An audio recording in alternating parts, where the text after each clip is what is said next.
Ever wondered what the best way is to get your hands on bulk Pokemon cards? Either if you just want it for your own collection or building up master sets, or if you're like me and want to start with a low budget your own Pokemon card store, I will give you the information that you need to buy Pokemon cards in bulk. I started last year in November to buy massive amounts of bulk cards to set up my initial inventory to start an eBay online shop. And within 1 month I bought over 50,000 single Pokemon cards. The cards are for many different sets and my target was to get at least every common, uncommon and rare card for the modern sets, so like for Sword and Shield and for Scarlet and Violet mainly. To be honest, I still don't know if I achieved my goal since the sorting took a very long time. And I'm right now on creating my inventory. So yeah, if you want to see my progress on selling the cards, I will document it on this channel. So just click on the subscribe button and you will see the results in the following videos. Okay, when it comes down to buying Pokemon cards in bulk, there are in general 2 main factors you want to focus your attention to. First, the obvious one is the price per card, and then the second one is the quality of the cards. Depending on where you buy your cards, these factors can vary and it can be easier or harder to obtain, especially for the quality of the cards. Know first, what are bulk Pokemon cards and where can we buy them? In general, bulk Pokemon cards are the cards where nobody is freaking out when you pull them. So for example, the commons, uncommons and rare cards are considered as bulk cards. Here we also include the reverse variants. There are different options for buying bulk cards, like online stores such as eBay, Facebook Marketplace, or any other online platforms where Pokemon collections or bulk cards are sold. Then second is local events, for example flea markets, garage sales, but there's also another method which most people overlook, which is directly reaching out to local sellers or the online sellers. I was at a card show a few months ago in my hometown where many local sellers sold their stuff. And then you can just directly approach them and ask them if they sell bulk themselves, or if they do have a contact you can reach out to. This is also a nice way to get contacts that regularly sells you bulk cards. And the same is possible for sellers on online platforms. Just send them a message and ask them. I personally bought the largest share of my cards from eBay auctions and on flea markets. The great advantage from flea markets is that you can see perfectly the quality of the cards you are going to purchase. And you can often negotiate the price if you buy from them in large quantities. Often they are really happy if they just get rid of all their stuff. And yeah, but you need to be a bit lucky to find sellers that sell Pokemon bulk cards in good conditions. I had some markets where I found good deals, but then also markets where I did not find a single stand that offered Pokemon cards at all. That's why I got my largest deals on eBay auctions. There you always have high amounts of supply with multiple auctions ending per day. The problem with online offers is that you cannot as easily check the condition of the cards as on local events. Therefore, I figured out some methods, especially for eBay, on getting good quality cards to a reasonable price. And so how can we check if the quality of the cards is good on online auctions? Important to know is here that there is a large difference between vintage card bulk and modern card bulk. In general, the older the sets of the bulk cards are, the worse the quality of the cards is. So it will be nearly impossible to get bulk vintage cards in near mint condition. But most of the modern cards, therefore, are near mint quality. Often for the recent era, which is right now Scarlet and Violet, you usually get around 90% of the auctions in near mint quality. And also the most supply is for the current era of all the bulk offers. Also for the era before Scarlet and Violet, which is Sword and Shield, you often get near mint quality cards, but maybe only around 80% of the time. Very often you will get cards from multiple sets and also from different eras, mostly from Sword and Shield and from Scarlet and Violet. And cards from eras before are not common in bulk auctions, and usually then not in near mint, but either in excellent or in lower conditions. This is a general rule we can observe in the bulk market, but if you noticed, I told you that only 80 to 90% of the modern sets are in near mint condition, and you definitely want to try to avoid the leftover percentage, where you will get cards in worse conditions, like excellent or below. Not only is the quality of these bulk offers not so good, you often need much more time to sort the cards from those offers, since you need to check more closely the quality of each card instead of just seeing, okay, yeah, fine, cool, everything looks near mint, I just put them in my inventory. So we want to make sure that we get near 100% near mint conditions for our recent sets. Okay, let's check just a few offers on eBay and see which offers look good or not so good. And you can't be 100% sure on eBay, but you can definitely lower your chance of getting bad cards. Okay, we just typed in Pokemon cards bulk, and then on eBay you can just go for auctions only and then sort for ending soonest. I usually do it like this, but you can do however you want, and then go for all the auctions we have for bulk offers. You can see there are many which are not really like bulk sets, so just click on the bulk sets. I already opened up some to go through them, and let's start with this one. The first thing you always want to check is like the rating from the seller. You can see only 4 ratings and you have only like 80% positive, and we can see one of them is seller canceled my order due to problem with my shipping address. If there is a seller which have only 4 reviews and therefore already not such a good rating, I would not go for him. The cards look good. The pictures also, you can see like maybe they opened many by himself, and also if you see on the pictures it's stored in boxes.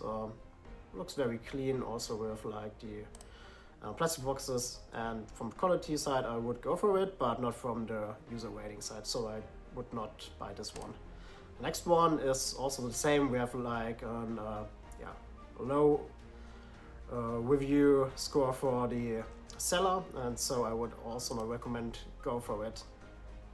And yeah, from the quality side, we have, I think it's also good because they are in a box and stored, not hold in a really large box all together, but separated in smaller ones. But also from the quality side, maybe it's not the cleanest, and I would maybe go for it, but there could be some cards which you can see like here are not so clean. So this might be a case where we have like 80% or 90% only near mints, and also some of the others. So I would not really go for it. If it's a really good price, I maybe go for it, but not on a normal price. Then the next one, this looks really good, all stored in separate boxes. They look all very clean, like just pulled, and also on this looks very good. We take a closer look, and also you see it's all stored in ETBs. So this is generally a very good offer where you will have like nearly 100% near mint. Always look also on the description. And you already mentioned near mint condition must not always be the case if they write it in the description, but it looks like it. And also it just describes, and yeah, I think it's you can see it on the picture on the first glance, and so I think this is also a good offer to buy, and also the feedback is good for this. So I would go for this offer, for example, if the price is good. We come to the price later on. For the next one here, we have like only 450, but holo and reverse holos only. So these are like the cards you want to have, and so you can also go for this kind of offers if they have some of it in it. But usually you have like mixed all of it, and not only the reverse and holo variants. But also here on the first glance for this one picture, this looks clean. And yeah, also it's good if they have like, feel free to ask. I would rather often go for it and just ask some questions if you have some, where you got the cards from, do you pull it by yourself, something like this, and then you have like a better feeling also if you chat with the seller, but they have a very good reputation here. The next one, we have this one where you have like these piles stacked up. Maybe not the cleanest, but they could be good quality. It's hard to guess on this picture if you will have like a very high quality. This is good because they are sleeved already, the more valuable cards. The feedback is, it's okay, 98%. Yeah, you can see some of them are a bit banded, the cards. For the modern era, you often get this with the holo cards especially. Yeah, it's hard to guess on this picture, so I would recommend to just ask them the seller, and also you say like 3,800, and I always would recommend you to read the feedbacks if you have like such a score. And you can see here one sales listing set around 4,000 cards, purchased 2 batches, and there only were 3,400 in each batch, and claimed no energy, but there were a few dozen. If the title said around 3,500 cards, it would be more honest and we wouldn't have made the purchases. So this is not a good sign, and you need to calculate it in the price if you read something like this. It looks like maybe there are missing some cards or you have a few energy cards, so you need to calculate it if you want to buy this offer here. So I would not directly recommend buying this, but if the price is really good, then it could be that you buy it if you ask the buyer beforehand. Or maybe he can send you another picture of the cards more closely. Then we get this one. It's a good feedback, 99%.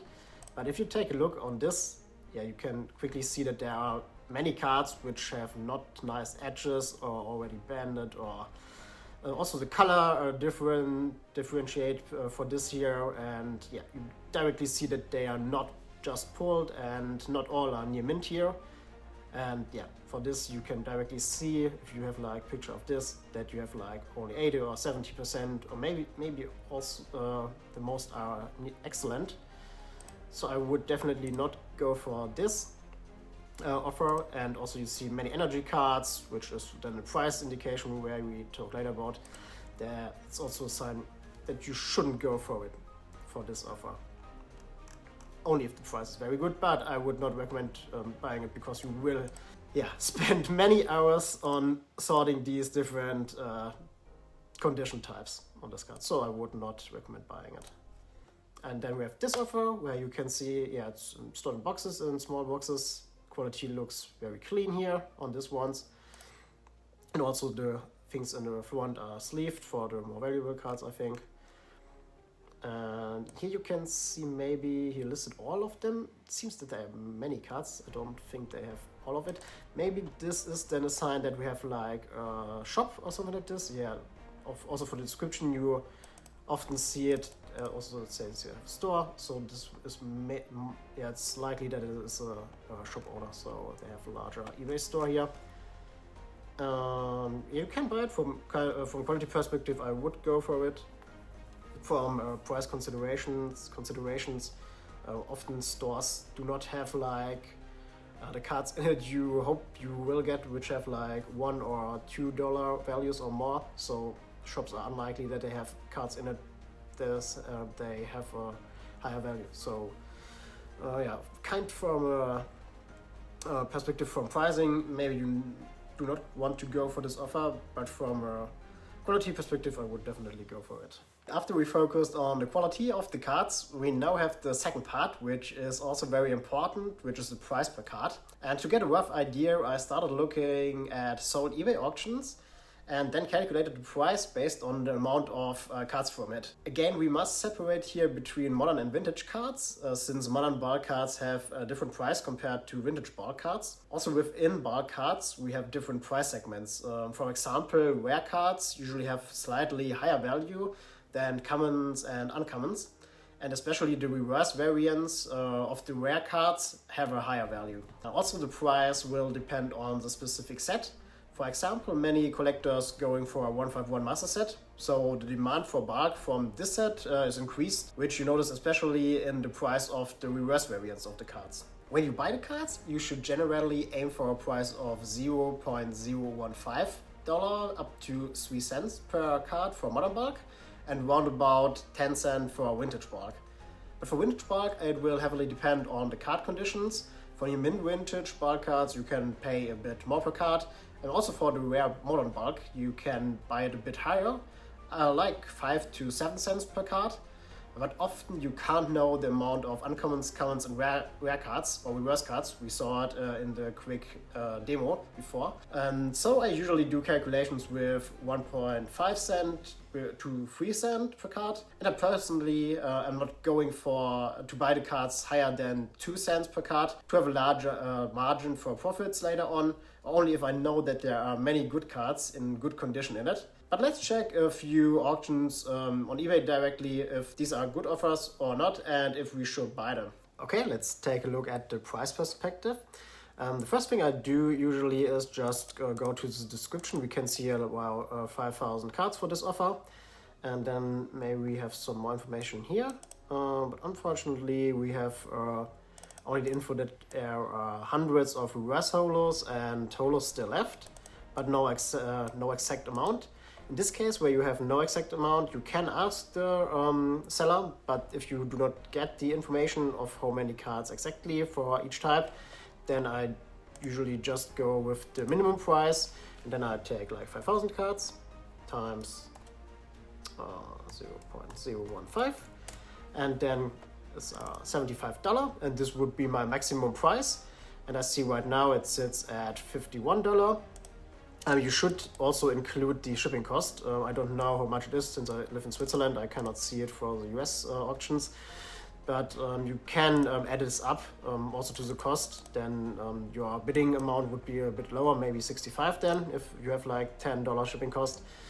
And because it's lower like this, then I usually go like do it as a favorite, and then I have the time and set a timer in my calendar when the bidding will finish. And in the last, important is that I only bid on this auction in the last second of the offer. So I wait, I go online, and then put my amount, which I want, which I calculated. I write it in the calendar. Up to this sum I will bid. If it's above, I do not bid. And then I can see, okay, it's now below. Then you just go to the site in the last half minute. Then you go to the final button, click, and if you see on the counter 2 seconds, then you click place bid, and then you can see the offer from the one that bid before you, and usually they is not so fast that they can then do another bid over it. So I would highly recommend doing this way. Otherwise, you often, if you do it like 1 hour before, you will get pushed off out of the offer. So just do it right before, and if the price is already too high, then you just don't buy it.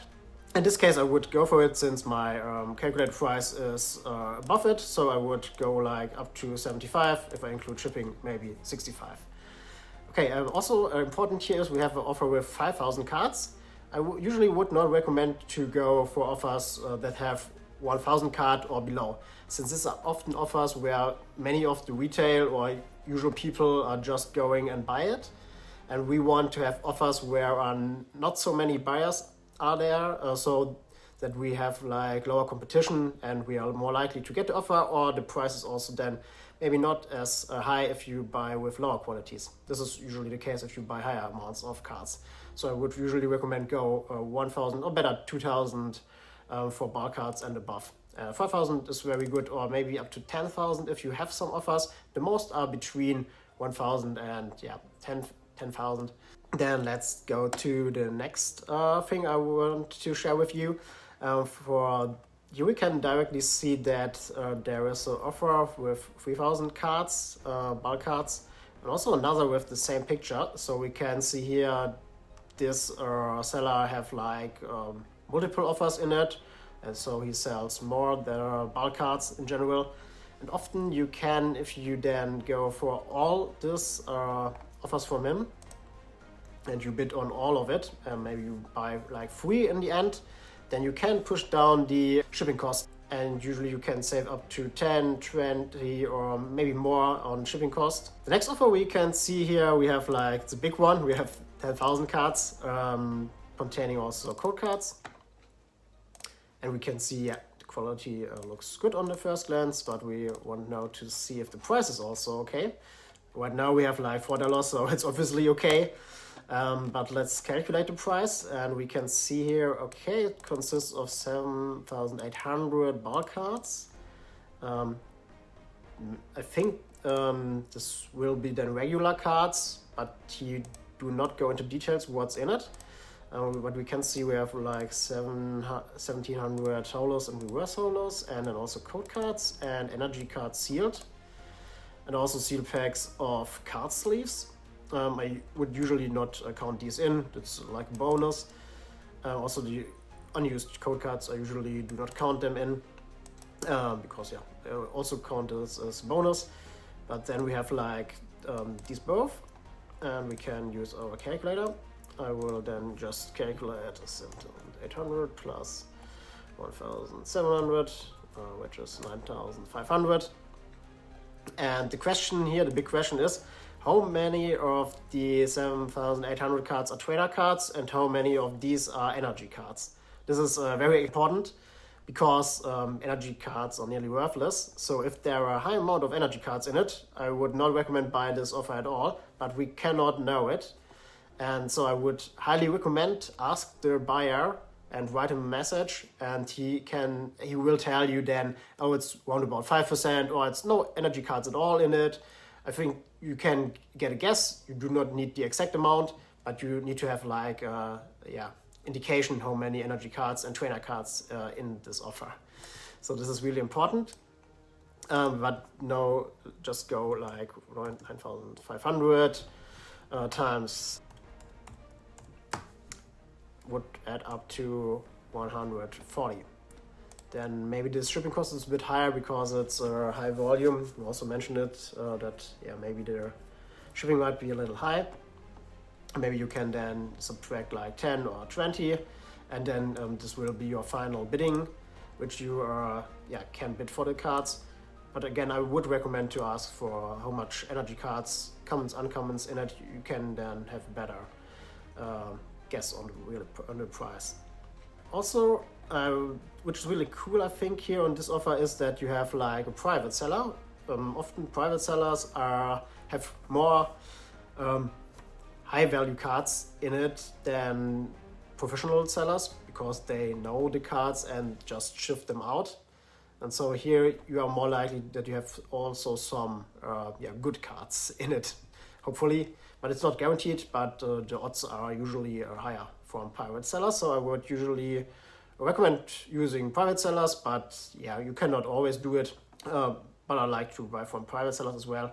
And then if you get the information from the seller, how many energy cards, then you just, you do not include it in the calculation and just take the amount without the energy cards, and then you have your final bidding offer. Also, what is very important for offers, if you have some numbers or if you ask the seller, then you can get a rough estimation of how many rare and reverse cards in it, or holo cards in it. Here we can see we have like 1,700 holo and reverse holos. So this means we have like a share of 17% roundabout from all the cards, which is very good since usually we have like 10 up to 20% usually for holo and reverse holos. If we pull it by ourselves, we know the distribution. And if you have below 10%, I would not go for it, because then you have a lower distribution than if you pull the cards by yourself. You should aim for 15% or above. 10% could be okay, but I usually try to get like 15% reverse and holo cards. So 70% here would be nice. Also, if you have some energy cards, it's okay then. We have also often offers with like 1,000 Pokemon card drop lot. We have like the 1,000 cards in one lot. We can see here many different offers where we have it like 1,000 cards, or like also 500. And these are usually cards from professional sellers. And I would also recommend you not to buy from them. As I already told you, they shift out the more valuable cards, and often you have many duplicates also in these. I got some offers where I have like 50 to 100 cards the same, and you do not want to have this. Now we know the factors which we need to consider when we buy bulk Pokemon cards. And from my experience, I can say that you will make some really great deals where you will also find some small surprises, like double rare cards or high shares of reverse and holo cards. But there will be also some deals where you end up with a lot of worthless bulk in not the best condition, or you are surprised with like 100 cards of the same trainer cards. Very cool. But this gets the fun in it. And I really like sorting through the cards which I bought, and I just love it and makes fun. And so if you find the video helpful, feel free to give me a thumbs up, and see you then in the next video.